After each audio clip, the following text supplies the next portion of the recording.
This is the fix for a 2011 to 2017 or something Toyota Sienna. The HVAC system wouldn't turn on after like a minute when you start the car. It's pretty annoying when it's hot. I noticed the recirculation wasn't working, and I thought that actuator must be out. So you'll see the whole video. It's pretty hard to watch, but thought I'd talk about it a little bit first quickly. You take off all these panels, which you can easily find how to do. There's two actuators that are in front of the actuator we need to get to, and to get it serviced, it's like $1,500 to $2,000 because you probably should take apart the whole dash, take out the blower motor housing and everything. But I didn't do that because that's even harder, maybe. But I did get it done myself. It's a $30 part, $50 part, something like that. You don't really have to take the battery, you don't have to disconnect the battery. I thought I did because I was worried about seating all the different actuators, but you'll see if you just go through the different modes as you slowly put it back together, it does work. Um, what else? It's pretty hard to do, but you can get it done if you have a very, very tiny offset screwdriver and lots of time on your hands, and hopefully small hands. You do have to cut some of the plastic uh, fins and things away, but that's no problem. When you do get to the recirculating actuator, there's three screws, and you should just break off the back screw and then not use the third screw, and it'll be fine. Um, you just have to take your time with it, and it will work. I've heard people breaking the little pins that are on the first two actuators when they're trying to get it all in there, and I can easily see how that happens, but it didn't happen for me, so maybe you can get it done. Stop recording.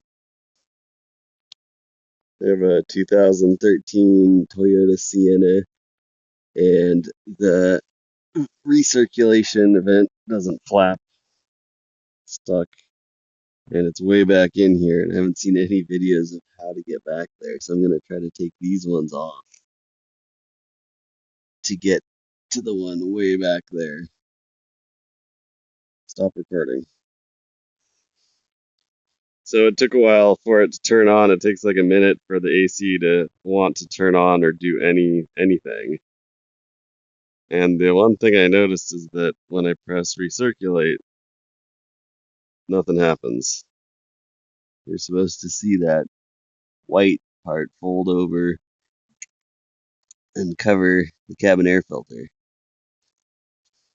So I'm going to try to replace the one way back there by taking this off, these ones in the front for the heat, and I need to remember how they key into themselves. There's like a bunch of them. That's what it looks like right now. Stop recording. You got three screws out of this thing. So I'm gonna disconnect them. Pop it off. It's connecting here. It's good.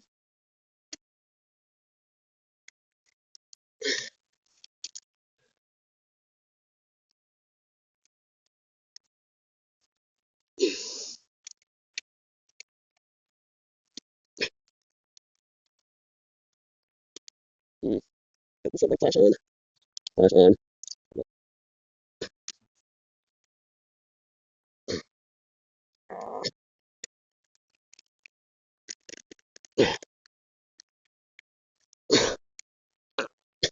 Let's hook up something up. Yes.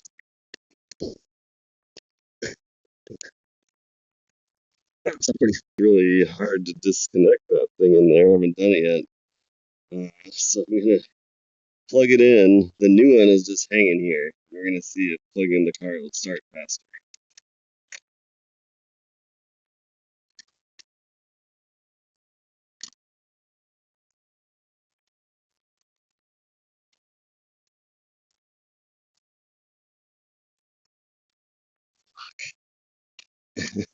Did it move? I think it moved. Did I push this? No. Oh, it, uh, it is moving. So this one moves.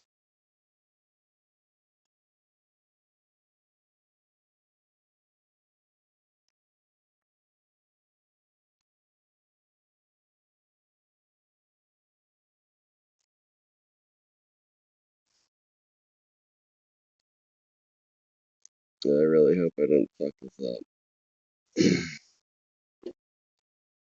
But that does move.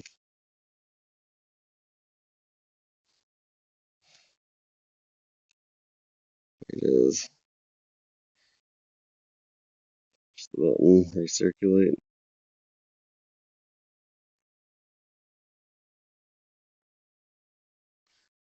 Okay, stop recording. Okay, so I got the top one. Not that hard.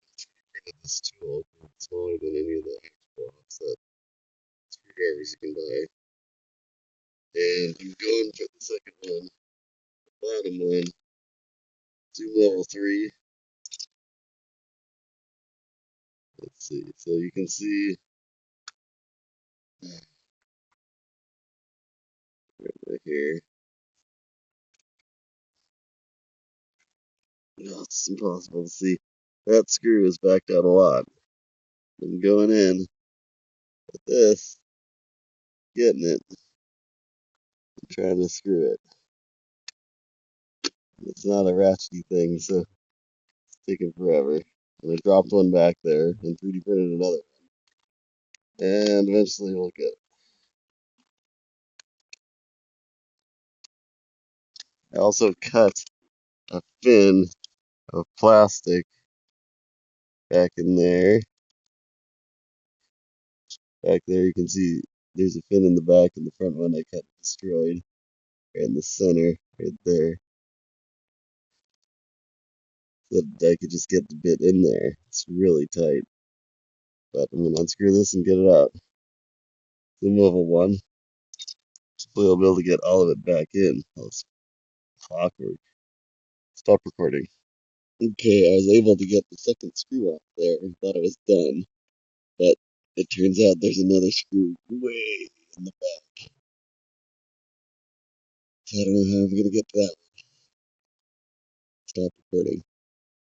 Stop recording. Okay, the new one is in there. And you can see the screw head way back there. I got it almost all the way in. The second screw, the third screw, I'm not going to put in. And what I'm doing is using this wearable 3D printed bit holder that's even smaller than the other ones that I have. And I go in like this. And I rotate it just a little bit each time. It's pretty rough, but it's going to work. Stop recording. Okay, I got it all back in. These actuators that go in front of the one that actually needed to be replaced was pretty hard to get in, but if you don't screw it in and have someone else go between the modes and the heat to cold, all the adjustments as you slowly put it on and make sure they're all in the right flap orientation, it does eventually work, and then you screw it all together and it's good. So by replacing the recirculation actuator, it made it not stop